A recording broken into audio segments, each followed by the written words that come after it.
Wait!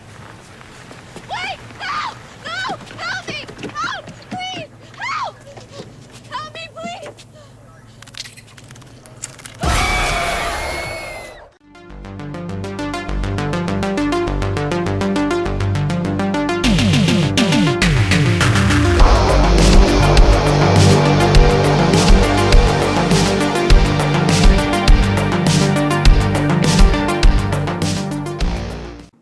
We are talking House of the Witch, directed by Alan Merkin. Now, this was part of Sci-Fi's 31 Days of Halloween, and if the thought of a sci-fi TV horror movie fills you with dread in the wrong way, are your fears founded? Well, let's discuss. So the story here focuses on a group of teenagers as on Halloween night they decide to break in to this long abandoned stately home which has a dark past. There's urban legends that surround this house concerning this witch that was killed for her crimes, and apparently there's been various kind of like disappearances and stuff throughout the time, and the town seems to have a bit of a steer clear attitude towards the house. Anyway, we get to this kind of group of kids. They decide to go in and they find out when they're there that they are trapped. They're locked in this building. Initially, they think it's some kind of prank, but we learn that there is some dark, malevolent force in this building. Will they get out alive? Well, you'll have to watch the movie to find out. So let's discuss House of the Witch.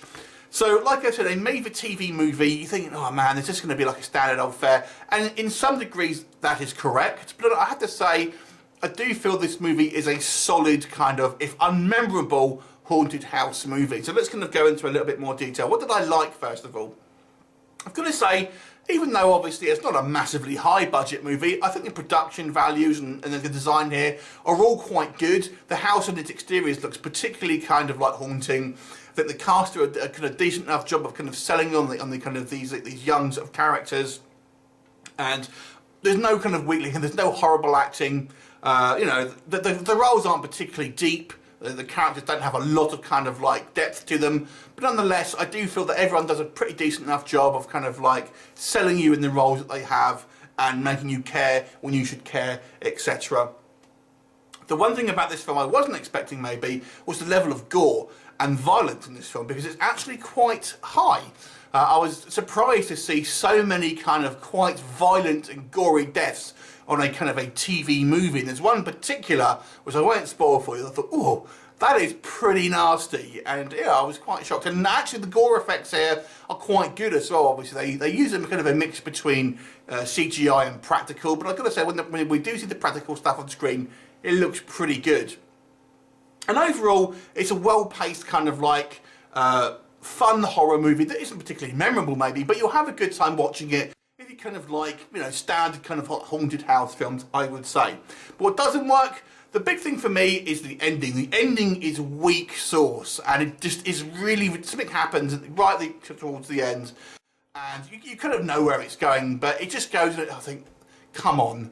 You know, you're going from night to day, and then, no. I won't really spoil it for you, but it's stupid that this would happen. But anyway, so that's one of the annoying things. But we're talking maybe the last few minutes of the film. But what else doesn't work?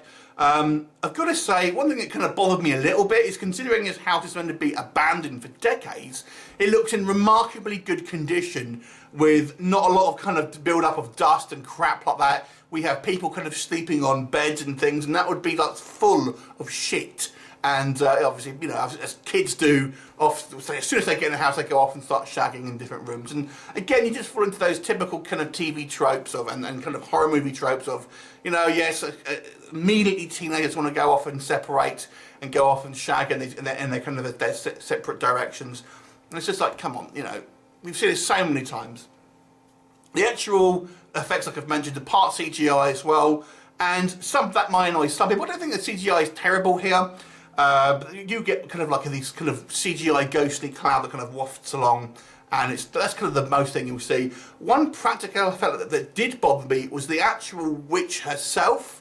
Now, there are some decent gore effects here, but the witch herself looks like someone in a kind of a bad Halloween costume, because the wig is horrible, it looks like a wig, and it has cheap ass, like, you know, fake spiders webs in the hair and stuff as well, which looks stupid, I've got to say.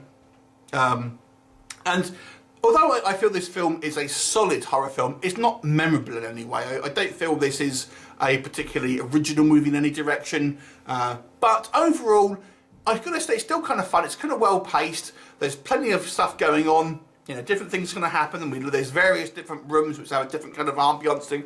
So I feel the filmmakers do a good job of keeping it interesting. The characters are all kind of fairly kind of likeable and kind of like, you know, disposable, I guess. But you know, you're not hating them. You're not kind of rolling your eyes at the acting here. There was a kind of you know, some decent effects here. So overall, I've got to say, for the most part, I kind of enjoyed this film. I don't think it's a film you'd want to watch again necessarily, but you enjoy it for that kind of one time that you're watching it. If you are a kind of horror fan, but you won't be surprised. It will kind of go the way you're thinking, I think. And the ending is a little bit of a letdown. But overall, I'll give it a solid 5 out of 10, which is an average review for me. 5 out of 10 for me is an average review. So 5 out of 10. Have you seen it? What did you think of it? Leave me a comment, and I'll look forward to seeing you next time. Bye for now.